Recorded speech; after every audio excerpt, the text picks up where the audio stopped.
Wake that up. LA's #1 hip-hop morning show is Nick Cannon Mornings on Power 106. All right, y'all, it is time for another Cannon's Conversation, up close and personal.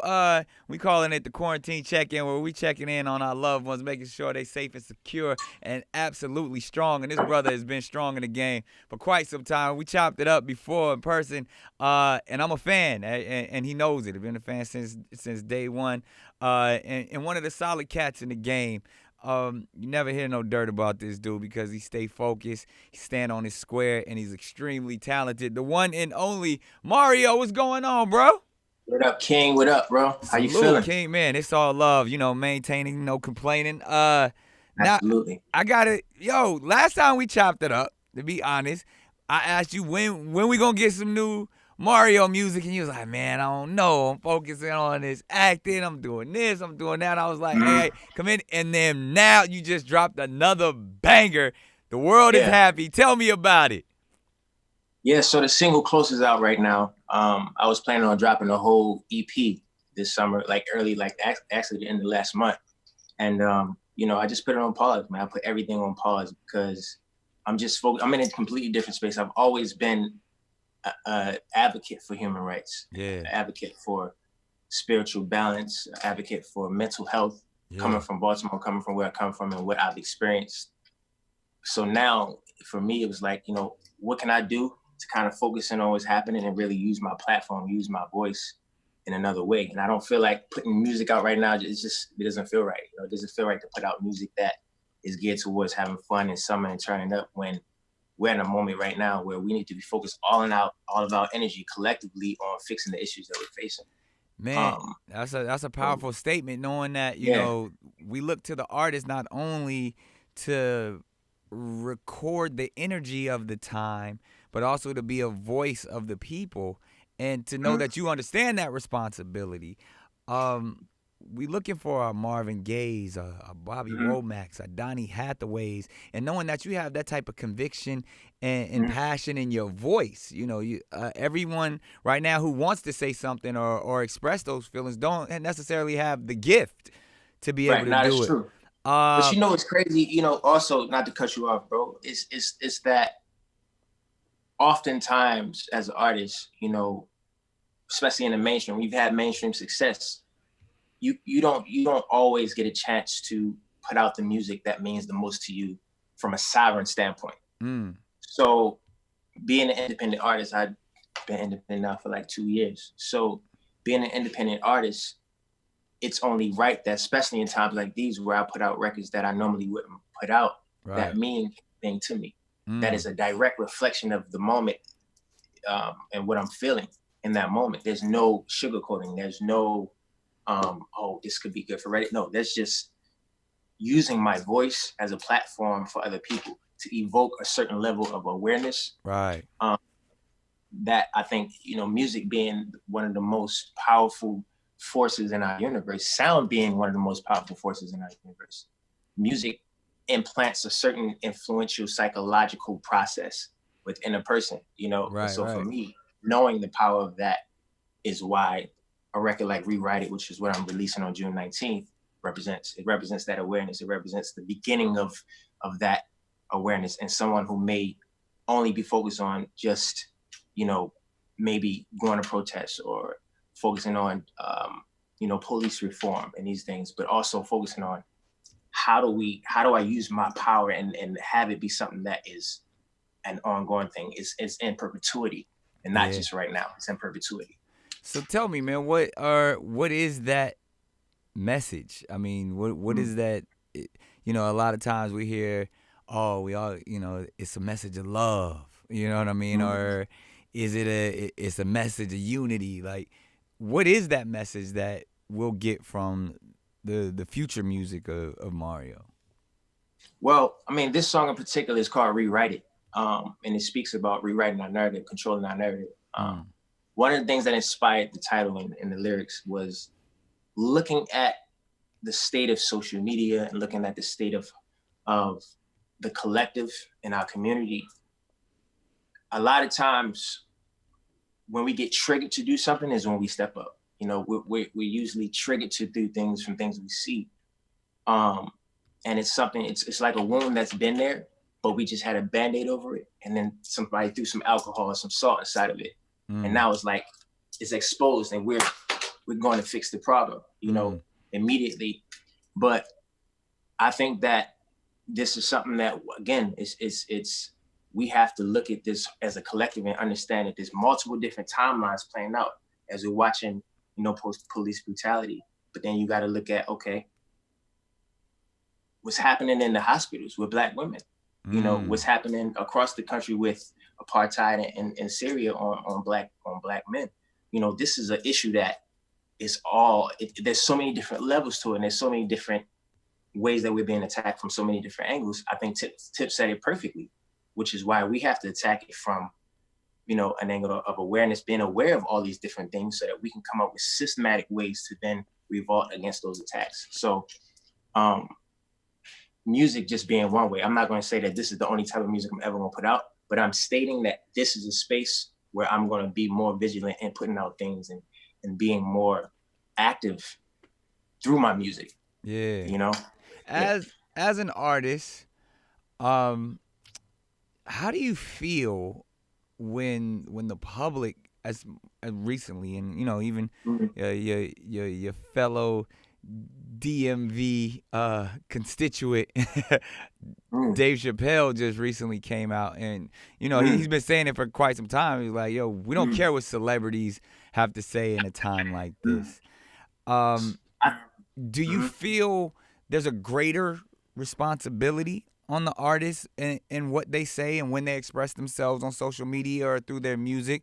Or is it a time where it's like we rather them fall back and not say something because of things like cancel culture? And we see a lot of people as of recently on both sides of the race issue. We're seeing a lot of, white people be canceled and fired that were artists or were individuals in the media. And the same thing even on our own side in our community, when someone may say something that everyone doesn't agree with, or their approach, and maybe they didn't say something fast enough or donate enough money, then all of a sudden they're being canceled. Or should that stuff should that even be a part of the narrative in which you talk about rewriting?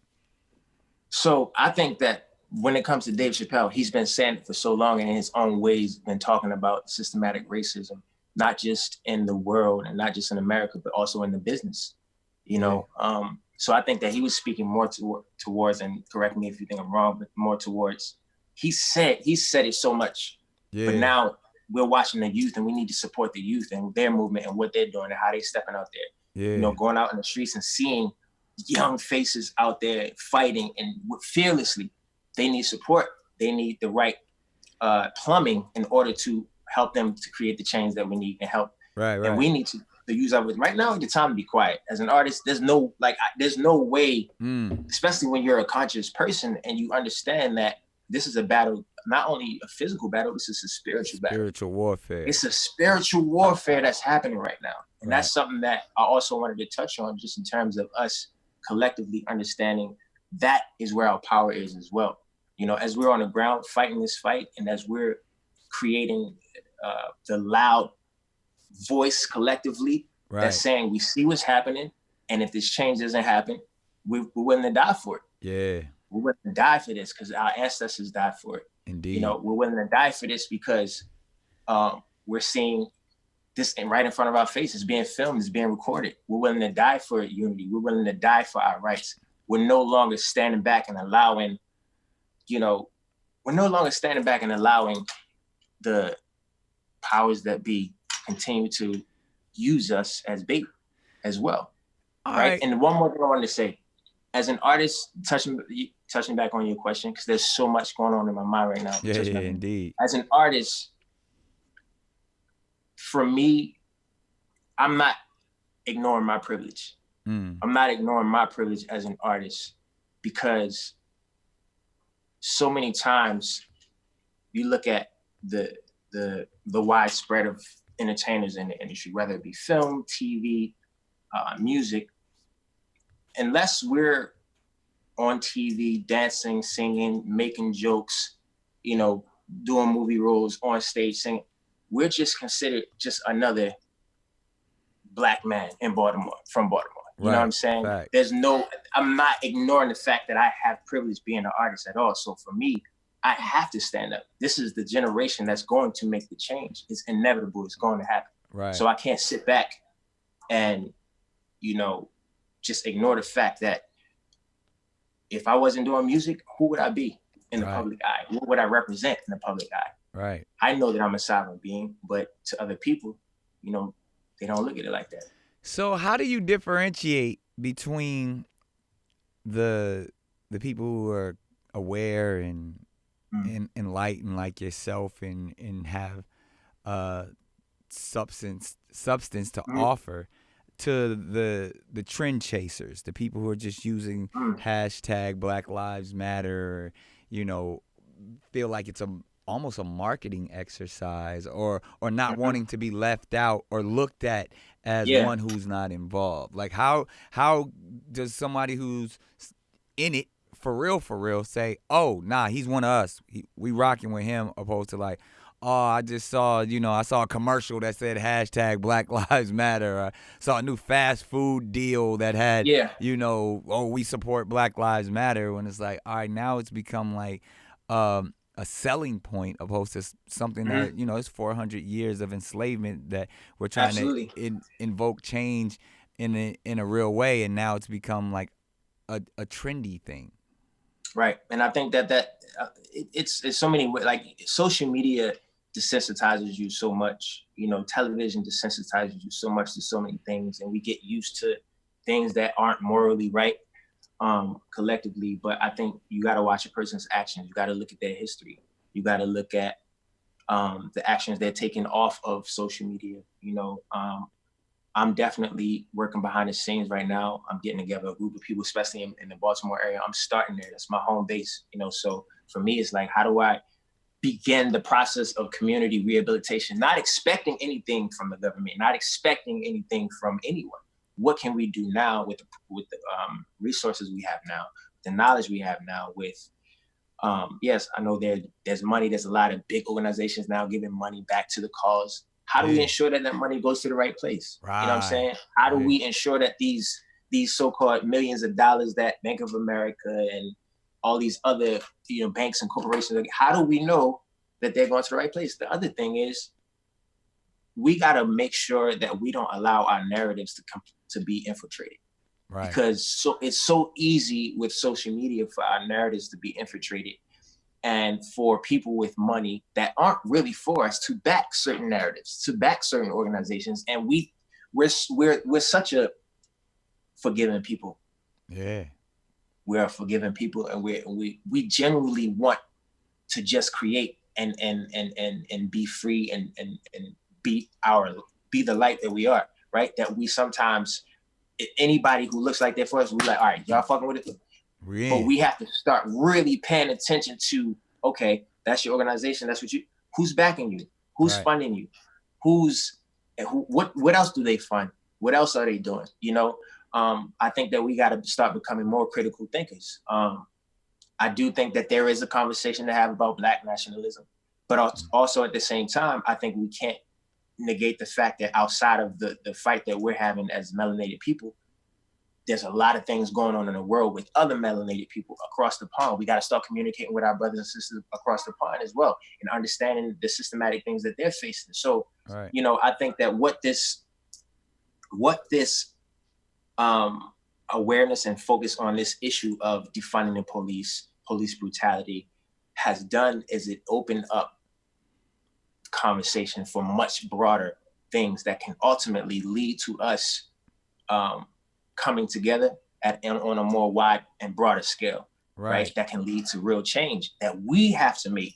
I think, listen, you and Tip covered, I think, 60%, 70% of so much what needs to happen. Y'all talk about a lot of real shit. Excuse my friend. Nah, real talk. You know what I'm saying? And I think that's we got to continue to educate each other. We got to continue to have these conversations that are hard to have, because at the end of the day, it's on us. It's on us to create the solutions and to force those solutions down in the minds of people in power, man, in this country. So well said. We appreciate your voice, King, in a real way, Thank you. and Thank you. that's not just your talent; it's just utilizing your voice in every aspect of educating yourself and then sharing it with the masses, and then going back to the crib, building, establishing, rooting right there, and then allowing that Gotta do to, it. like you said, go all the way to across the waters. And Absolutely. if it's real, like you definitely one of the real ones, one of the solid ones. And it's that alliance. It's the the ancestors, the entertainers that came before us. When there was a mission, they stepped up, and we appreciate you And stepping in up. a much harder time where their Yeah, lives were threatened on a whole other level. yeah, I couldn't imagine being Marvin Gaye. I couldn't imagine being a Sam Cooke, yeah, and making music like a change is going to come yeah, with white supremacists hating you, not mm, knowing when you were going to be attacked. Like those are yeah, the things that I think about, and when I watch these videos of Black people being killed, like it literally, it unlocks a certain ancestral traumatic part of you as a young melanated man, and you can't help but to place yourself in that. So for me, it's just a real thing. Every day I'm meditating. Every day I'm yeah. clearing energy, the trauma, like you know what I'm saying, just to stay Real talk. focused and stay in that place. One of the other things that I wanted to mention, and I think this is something that we also got to look into, defunding and figuring out what that process of fixing prison reform even, like these are for-profit businesses that ultimately have a lot of arms and legs when it comes to on the Let's ground. call it what it is, bro. It's slavery. It's straight up slavery. There's It's just straight up no other slavery. way to describe what our mass It's straight up. incarceration system is, It's, whether it's it's straight privatized up slavery. prisons or our government-funded prisons. You are locking people in cages and making money off of them. That's slavery. So It's there's straight up slavery. yeah, So and we condone it out of we fear. do Yeah, out of fear and lack of knowledge and education.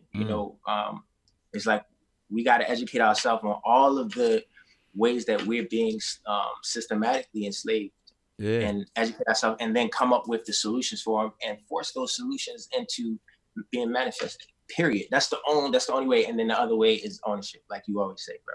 yeah. I think that you are a prime example of that. Being a young Black entrepreneur that's been in the game for a long time. Showing the way, and I'm sure you have people that you look up to that did it before you. But ownership. Right now is the time for us to own things. Buying property. I'm looking into multiple places around the U.S. buying property, and making sure I do what's right with that land. You know what I'm saying? So, man, these are all the things that where my head is at, and King focusing on. speech, man. You giving real gems right now, and I hope people are listening to hear it from an artist who is serious about his passion and is serious about his words, and your journey, man. Your journey speaks for itself. For people may or may not know, man. If they do their research on you're resilient in many ways. Where coming from Baltimore and in an unorthodox family household, you could have went any different way, man. But you chose to carry out your passion. We built like this, bro. Yeah. We built like this. We're built resilient. Yeah, I would say, what would be your final words to the community, to the next young man that's looking up to you and saying,